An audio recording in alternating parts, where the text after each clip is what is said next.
হচ্ছে আমরা শাকিব ভাইয়ের সাথে কাজ করছি, ও আমাদের সাথে কাজ করতেছে, তার কোনো গুঞ্জন নাই ভাই।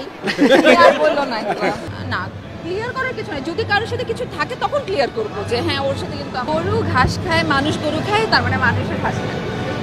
মানে হচ্ছে আমরা শাকিব ভাইয়ের সাথে কাজ করছি, ও আমাদের সাথে কাজ করতেছে, তার মানে শাকিব ভাইয়া যেটা আমরা যা শিখেছি শাকিব ভাইয়ের কাছে ও শিখতেছে, তার মানে আগে হিসাবে সেটাই আসছে আর কি। এটাই না বলে কি ঘুরিয়ে বললো আর কি।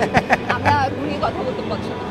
ইনশাল্লাহ যদি সব কিছু ঠিকঠাক থাকে, আমার প্রযোজক আমার ডিরেক্টররা যদি মনে করে যে দুজনকে জুটি হিসাবে নিবে, অবশ্যই দেখা যাবে।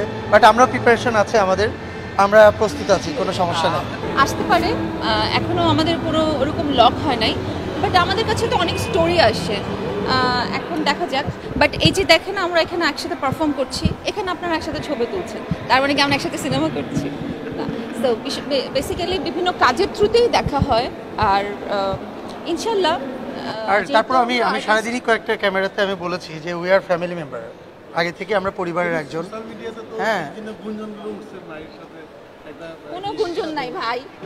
আর বললো না আমরা আমরা আমরা কিন্তু এই ক্যামেরার সামনে বা ফিল্ম ছাড়াও আমাদের একটা ফ্যামিলি রিলেশন আছে কিন্তু এটা। না, এইটা তুমি এটাকে এইটা ওটা ওরকম কিছু না।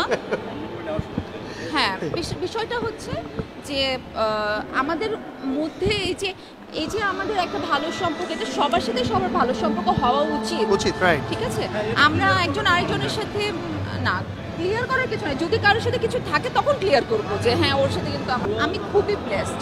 আমার এত অভিজ্ঞতা হয়েছে, আমি এত অভিজ্ঞতা নিয়ে ঘরে ফিরেছি, এটা আসলে বলার কোনো অপেক্ষা নেই। আমি বলবো যে মানে এটা আমার জীবনের বেস্ট লেসন ছিল। এত মানুষের কাছাকাছি একদম আমি গেছি, ঘরে ঢুকে গেছি। হ্যাঁ, আমি যেমন হচ্ছে যারা আমাদের সিনেমা টং দোকানে বসে দেখতেন, সেই টং দোকানের ওই দর্শকগুলোর কাছাকাছি আমি চলে গেছি, তাদের হাতটা আমার মাথায় রেখেছে, তারা আমাকে দোয়া করে দিয়েছে। আমার কাছে মনে হচ্ছে যে আমি অনেক ব্লেসড।